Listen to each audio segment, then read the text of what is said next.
Good evening.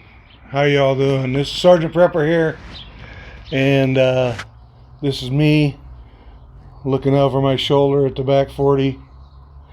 And let me start off by saying this is my opinions and my opinions only, and do not try this at home, anything that you may want to try. Today we're going to talk about all these new keywords that are coming up. I wouldn't say keywords, but all these different phrases and terms like, let's start off with safety. Safety is not necessarily a new word, but they are using it to scare people. Oh, wear a mask, stay 6 feet away. 6 feet away is so that their Bluetooth on their tracking devices will work right. And I apologize for the camera and the light. I don't know what I did to my settings. And talking about social distancing, it's to get people apart more. It's more to separate people. And it also, like I said, helps with the contact tracing apps. Because if you're within 6 feet, it makes it all look bunched up and you can't differentiate between whose phone you're looking at. Or if you're 6 feet apart or further, they can single you out. So don't let them try to tell you it's for your safety. Because anytime the government says it's for your safety or the better good for men and women, it's not. And in my opinion, the contact tracing is probably the biggest invasion of our privacy there is. Like I said, I doubt if it is to make you safer. It's funny how all of a sudden this kind of all appeared, on the market. Getting into the CARES Act. The government cares so much about you that they passed, and you can go on to congresspage.gov, they passed the CARES Act in January of 19 for something that did not really take off till March of 2020. Now you tell me, I don't have my tinfoil hat on tonight, but you tell me how they knew over a year in advance this was going to hit. Folks, we're being bamboozled big time. And it's a numbers game. They make the rules, they make up the numbers. But like rules are rules. That's not what the Constitution says. Two different things. Rules, laws, statutes are not constitutional unless they go along with the Constitution. Okay.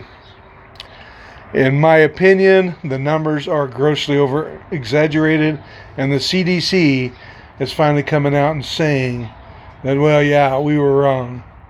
Guy gets shot in the street. Oh, he had COVID.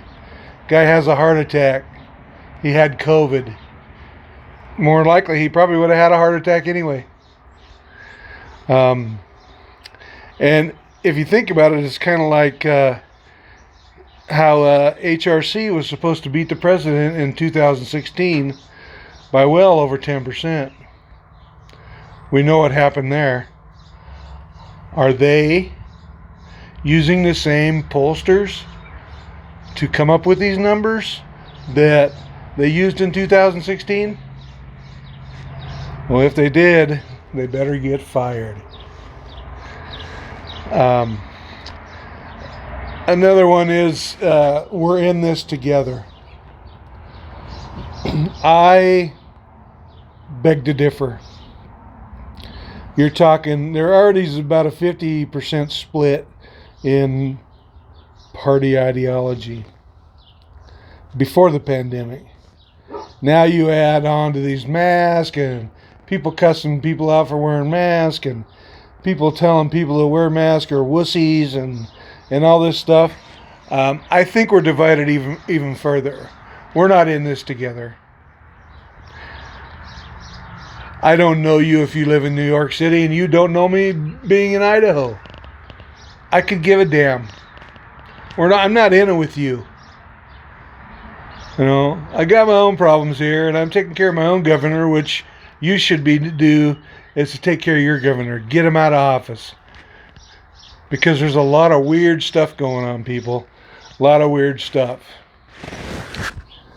And with the social distancing, we're torn apart even further.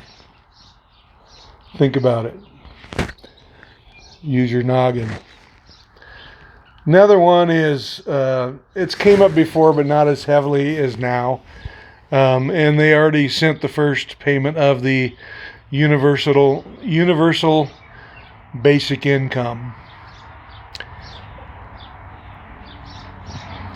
They say that tech is going to take jobs away. Kind of like this pandemic's doing. I don't think it's tech. I think it's the government that wants it that way. Or people within the government, whether they be deep state or whatever. So they give you $1,200 a month per person. Okay. Couple, that would make $2,400. We barely make bills at that. Barely.